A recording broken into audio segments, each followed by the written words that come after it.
బిడ్డ 2.5 కిలోలకు అటు ఇటుగా ఉండడం మన దగ్గర సాధారణం. అంతకన్నా తక్కువైతే వారిని బరువు తక్కువ పిల్లల కేటగిరీగా పేర్కొంటాం. అయితే కొన్నిసార్లు కొంతమంది పిల్లలు మరీ తక్కువతో పుడుతుంటారు, కేజీ కన్నా తక్కువ బరువు ఉంటుంటారు. ఇలాంటి పిల్లల్ని ఎక్స్ట్రీమ్లీ లో బర్త్ వెయిట్ బేబీస్గా పిలుస్తారు. వీరికి సాధారణంగా బరువు తక్కువ పిల్లలకు అందించే చికిత్సలతో పాటు మరిన్ని ప్రత్యేక చికిత్సలు అవసరం అవుతాయని చెబుతారు డాక్టర్లు. అతి తక్కువ బరువుతో పుట్టిన పిల్లలకు ఆధునిక వైద్యం అందిస్తున్న చికిత్సల గురించి డాక్టర్ని అడిగి ఇప్పుడు తెలుసుకుందాం.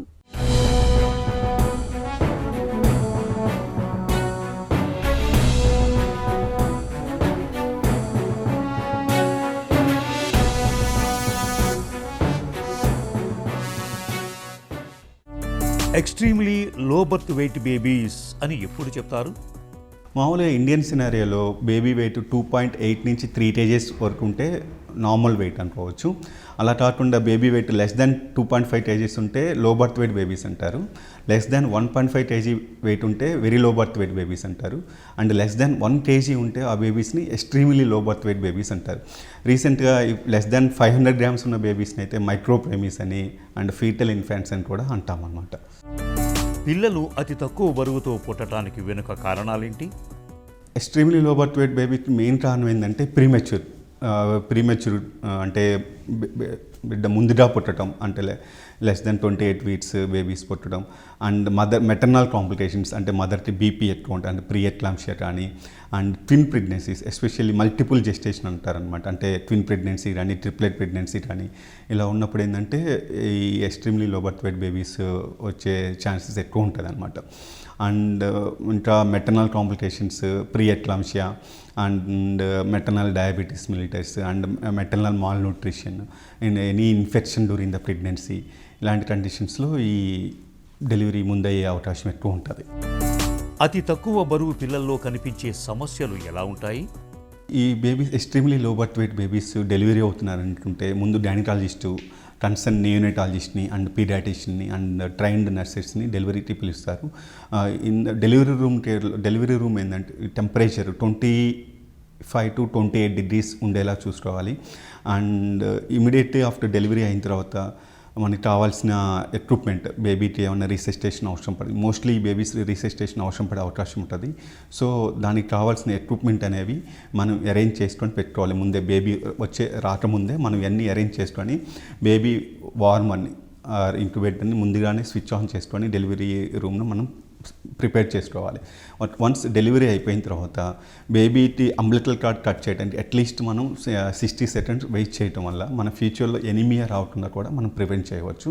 అండ్ బేబీని ప్రీ వార్మ్ టవల్లో కానీ తీసుకొని బేబీని ప్రాపర్ వార్మ్ కేర్ ఇచ్చేసి బేబీని రిసీవ్ చేసుకొని వార్మర్ కింద మనం పెట్టుకొని రిసెస్టేషన్ చేసుకోవాలి. తక్కువ బరువు పిల్లల్లో తలెత్తిన శ్వాస సమస్యలకు చికిత్స ఎలా ఉంటుంది? ఈ ఎక్స్ట్రీమ్లీ లో బర్త్ వెయిట్ బేబీస్కి బాడీలో అవయవాలన్నీ కూడా ఫామ్ అయి ఉంటాయి, కానీ వాటి పనితీరు అంటే వాటి ఫంక్షన్ అనేది చాలా తక్కువగా ఉంటుంది కంపేర్ టు బిగ్ బేబీస్, పెద్ద బేబీస్తో. సో ఇప్పుడు లంగ్స్ కనుక పనితనం సరిగ్గా లేకుంటే వాళ్ళకి ఆర్డిఎస్ అంటారనమాట, అంటే రెస్పిరేటరీ డిస్ట్రెస్ సిండ్రోమ్ అంటారు. సో ఇలాంటి కండిషన్ వచ్చినప్పుడు ఏంటంటే బేబీ ఆయాస పడిపోవటము, శ్వాస తీసుకోవడం కష్టంగా ఉండటము ఇలా ఉంటుంది. సో ఈ బేబీస్కి ఇమీడియట్గా CPAP delivery room CPAP start చేసుకుంటాము. వచ్చేసి ఎన్ఐసి వచ్చిన తర్వాత కూడా సిపాప్ కానీ నాన్ ఇన్వాజివ్ వెంటిలేషన్ సపోర్ట్ కానీ కంటిన్యూ చేస్తాము. కొన్ని బేబీస్లో అవసరమైతే వెంటిలేషన్ కూడా అసిస్టెడ్ వెంటిలేషన్ కూడా ఇవ్వాల్సిన అవసరం ఉంటుంది. ఈ బేబీస్లో రెస్పిరేటరీ డిస్ట్రెస్ కంటే ఎక్కువ ఉన్నట్లయితే సర్ఫాక్టెంట్ అనమాట. ఈ సర్ఫాక్టెంట్ అనే ఒక మందుని లంగ్స్లోకి డైరెక్ట్గా ఇస్తాము. 2 టెక్నిక్స్, ఇన్ష్యూర్ అని కానీ లిసా అని, రీసెంట్లీ లిసా అని చెప్పేసి minimal least invasive surfactant administration అని చెప్పేసి మనం సిపాప్ని డిస్కనెక్ట్ చేయకుండానే ఇచ్చేస్తాం అనమాట. ఇలా ఈ సర్ఫాక్టెంట్ ఇచ్చిన తర్వాత ఆర్డిఎస్ అనేది చాలా వరకు మనకి కంట్రోల్లోకి వస్తుంది.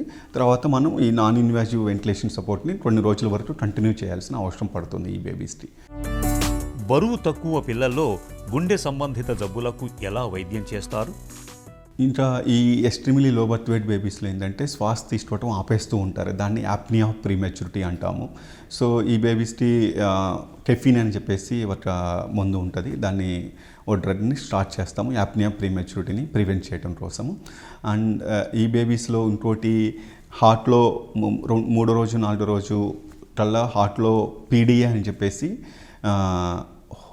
లంగ్లో హోల్ ఉంటుంది అనమాట. సో దీనివల్ల ఏంటంటే మళ్ళీ అప్పటి వరకు కంట్రోల్లోకి వచ్చిన రెస్పిరేటరీ డిస్ట్రెస్ కూడా మళ్ళీ పెరిగే అవకాశం ఉంటుంది 3వ రోజు 4వ రోజు ఈ పీడిఏ వల్ల. అండ్ ఈ బేబీస్లో తలలో బ్లీడ్ అయ్యే ఛాన్సెస్, అంటే ఇంట్రావెంట్రికులర్ బ్లీడ్ అంటాం అనమాట. సో ఇంట్రాక్రేనియల్ హిమరేజ్ అయ్యే ఛాన్సెస్ కూడా చాలా ఎక్కువ ఉంటుంది. దట్టు ఫస్ట్ 1 వీక్లో ఈ కాంప్లికేషన్స్ వచ్చే రిస్క్ ఎక్కువ ఉంటుంది. సో వీటిని ప్రివెంట్ చేయాలంటే బేబీని minimal handling and proper respiratory support and ఎక్సెసివ్గా ఫ్లూయిడ్స్ బోలసిస్ ఇవ్వటము, ఫ్లూయిడ్స్ ఎక్కువ ఇవ్వకుండా చాలా మినిమల్ హ్యాండ్లింగ్తో ఉండటం వల్ల మనం ఈ కాంప్లికేషన్ కూడా ప్రివెంట్ చేయవచ్చు.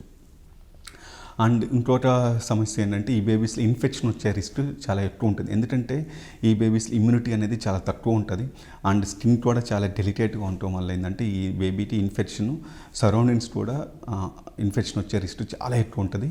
ఎస్పెషల్లీ ఈ ఈఎల్బిడబ్ల్యూ బేబీస్ని సర్వైవల్ బాగుండాలంటే మన ఇన్ఫెక్షన్ ప్రివెన్షన్ అనేది చాలా చాలా ఇంపార్టెంట్. అతి తక్కువ బరువు ఉన్న పిల్లలకు సరైన పోషణను ఎలా అందిస్తారు? ఈ చిన్న బేబీస్ బతకాలంటే మెయిన్ ఏంటంటే శ్వాస తనకి తను తీసుకోగలగాలి అండ్ ఇచ్చిన ఫీడ్ అనేది డైజెషన్ ప్రాపర్గా అవ్వాలి. ఈ చిన్న బేబీస్లో ఇనిషియల్గా యూజువల్గా మనం more than 28 weeks and more than 1 kg ఉంటే ఫుల్ టోటల్ ఎంట్రల్ న్యూట్రిషన్ స్టార్ట్ చేస్తాం. ఫుల్ ఫీడ్స్ అంటే ఫస్ట్ డే 1 నుంచే ఫుల్ ఫీడ్ స్టార్ట్ చేసేస్తాం. కానీ ఈఎల్బిడబ్ల్యూ బేబీస్లో స్టేబుల్ ఈఎల్బిడబ్ల్యూ బేబీస్ రెస్పిరేటరీ డిస్ట్రెస్ అంతే ఎక్కువ లేకుండా అండ్ హీమోడెమికల్లీ స్టేబుల్గా ఉన్న బేబీస్లో కూడా మనం కొంత ఒక 50% ఆఫ్ ది బేబీస్లో మనం ఫుల్ ఫీడ్ స్టార్ట్ చేసినా టాలరేట్ చేస్తాయి. కానీ హీమోడెమికల్లీ అన్స్టేబుల్గా ఉండి సివియర్ రెస్పిరేటరీ డిస్ట్రెస్ ఉండి ఎక్కువ రెస్పిరేటరీ సపోర్ట్ అవసరమైన బేబీస్లో మనం మినిమల్ ఎంట్రల్ న్యూట్రిషన్ అంటాం. చాలా తక్కువ క్వాంటిటీస్లో స్టార్ట్ చేసేసి గ్రాడ్యువల్గా ఫీడ్ని ఇంక్రీజ్ చేసుకుంటూ అట్లీస్ట్ 5 to 7 డేస్లో ఫుల్ ఫీడ్స్ వచ్చేలాగా మనం ఇంక్రీజ్ చేసుకుంటాము. అతి తక్కువ బరువుతో పుట్టిన పిల్లల్లో ఎదుగుదల కోసం అందించే వైద్యం ఎలా ఉంటుంది? ఈ బేబీస్ని డెవలప్మెంటల్ సపోర్ట్ చేయాలంటే ఏంటంటే baby positioning, even NICU and incubator బెడ్లో వార్మర్ బెడ్లో బేబీ పొజిషనింగ్ ప్రాపర్గా ఉంటాము.